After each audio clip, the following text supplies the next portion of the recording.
Welcome to Tuesday Newsday, your one-stop spot for all gaming news. I'm your host Jack Frost, and this week we have some interesting news, so let's hop right in.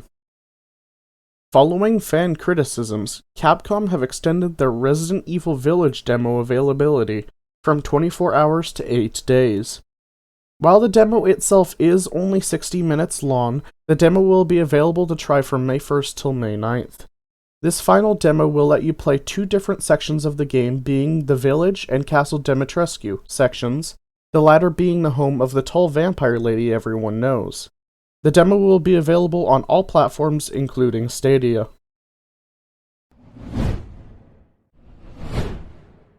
The apocalyptic survival horror RPG Chernobylite will be officially leaving early access this July. In the vein of the Stalker games, Chernobylite is a game about the Chernobyl incident, but has the protagonist as an ex-worker at the nuclear power plant who's trying to solve a mystery as well as trying to find his beloved who has disappeared. The game is a non-linear survival horror with a focus on exploration and base building, where the choices you make are linked to and have consequences on the story and will change the exclusion zone around you.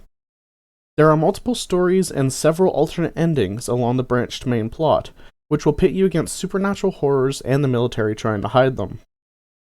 I personally can't stand anything to do with horror, but you will definitely find me playing Chernobylite live over on my Twitch channel very soon, so come check me out over at twitch.tv/jackcfrost. In a rather interesting turn of events, the International Olympics Committee, or IOC, has announced a new series of virtual sporting events called the Olympic Virtual Series. The Olympic Virtual Series will start on May 13th and will run through till June 23rd, with 5 different federations hosting events so far. The Fédération Internationale de l'Automobile will host a Gran Turismo competition. The Union Cycliste Internationale will host a competition for Zwift, which offers virtual cycling and running courses for indoor exercise. The World Baseball Softball Confederation will host a competition for Konami's eBaseball Powerful Pro Baseball 2020. The World Sailing will host a competition for Virtual Regatta, an online sailing and regatta sailing simulation game. And World Rowing doesn't have an official game attached to it yet, with more details coming soon. Fallout 76's latest major update, Locked and Loaded, has released today, bringing with it a plethora of changes and new quality of life tweaks. Special loadouts have finally been introduced, allowing any player of level 25 or higher to swap between 2 sets of stats and perk cards. To access this, you'll need to visit one of the new punch card machines appearing at train stations, or craft one at your camp. Camps now have the option to switch between 2 different presets, with the contents of your vending machines being shared across both presets.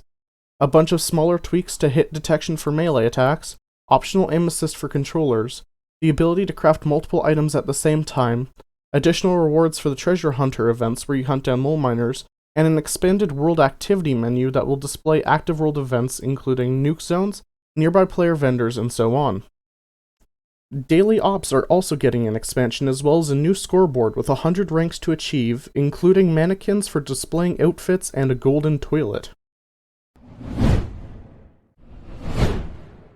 Sony is always full of surprises, from the banana controller patent a while ago, to a brand new patent that is an AI that will play games for you.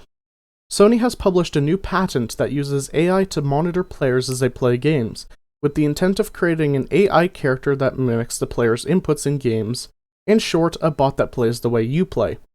The AI starts with a basic set of behaviors, but adds to these as it monitors the player's actions to make similar decisions to the player. The end goal of the AI is that it will play games in a similar way to each person, with an option to let the AI take over and play the game on their behalf. The patent also covers the possibility of being able to assist players who are struggling with a task, or assist gamers that have accessibility needs. And that's everything for this week's Tuesday Newsday. I want to say a quick thank you to my patrons for their continued support. You guys are absolutely insane, and I can't thank you guys enough.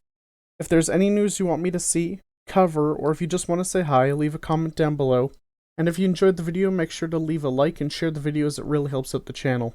And I'll see you guys again next Tuesday Newsday. I'm Jack Frost, signing off.